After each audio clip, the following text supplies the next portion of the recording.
Hey everybody, Todd Michael Putnam here again, just doing a real quick video on the latest build that I did. My session got canceled at the last minute, or I should say, tomorrow was going to be my actual live session, and I was about an hour and a half into building what I was going to be running.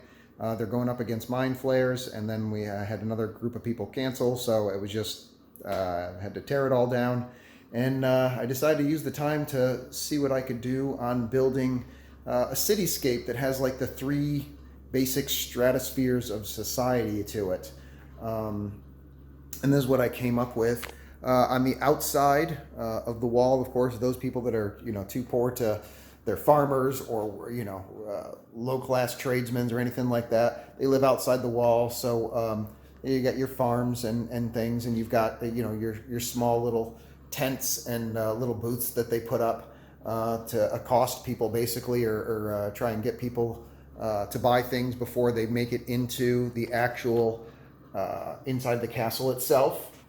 And then of course you'd have the first castle wall, the outer wall, which I put a bunch of guardsmen up here, little banners across the top. And you figured you'd have some guardsmen there that go around and actually check the trucks, listen to me, check the carriages or wagons or anything that actually tries to make it into the castle, because they got a certain level of security. And then you make it into the second stratosphere, where you have some shops and pubs and things like that.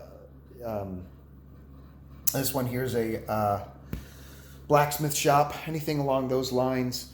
It was inside the first wall itself. They get that first layer of defense.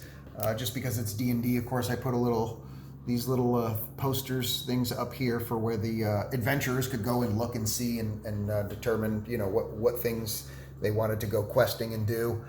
Just a pub here that had some outside tables as well as the inside ones, and just a variety of things like that. And then you head over to the third layer, which here, of course, it's got the fancier type guards that are there, and behind it is where like the nobility lives, or the rich merchants, or the clergy, or anything like that would go behind this the second wall in this third layer of the stratosphere of the society.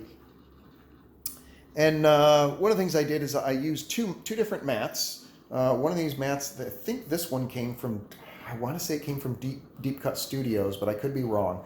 And then this other one I got off of eBay. I can't remember where I got that. I might have gotten that from Warzone Studios. But you lay one on top of the other so that the castle wall itself cuts between the two of them, and then you have that different ground experience between the inside and the outside of the castle.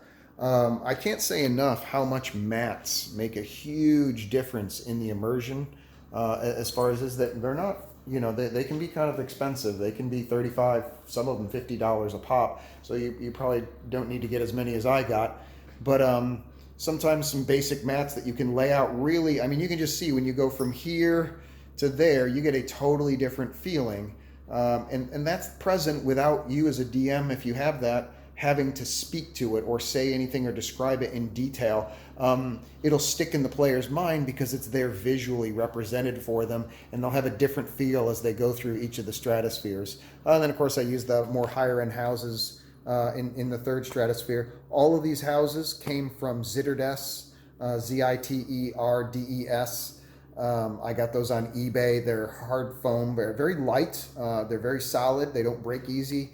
And they're fantastic, except for this one. This one was a 3D printed one. I think it was called like the Governor's Mansion or something like that. And I had to get that one because it's a perfect standout, like for a noble's house or for a rich merchant or something like that. It's really a phenomenal. Of course, I gave them the guards right there in the front of it for that particular noble.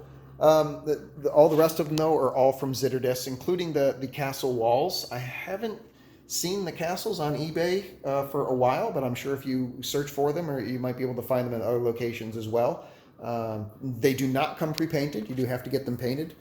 So either paint them yourselves or secure somebody who can do that for you. But that's it. That's the setup that I have that I came up with, just trying to do the 3 tiers of the society, mostly just to give myself ideas for future adventures. You know, what would this look like? Where would the weak points be if there was going to be like subterfuge missions or anything? Or how much would the players stand out, the characters stand out as they move between the various sections of society, where they might look quite well-to-do and rich on this side here. They might blend in rather nicely in this section here, and then they could be completely out of place and out of class when they move into the high-end section of town, where everybody's dressed nicely and has jewelry and things like that. And then the NPCs would treat them differently, most likely because of that. So I just built it out so I could give me better ideas for what I can do in the future, and better ways that I can role play, or scenarios, obstacles and stuff that I can put up for the players. And I just thought the two-tiered castle thing, two layers of the castle would be the ideal way of trying to make that happen. So appreciate you taking the time to watch the video, and I hope you found something interesting that you could use for yourself. And as always, appreciate your time. Thank you so much. Bye.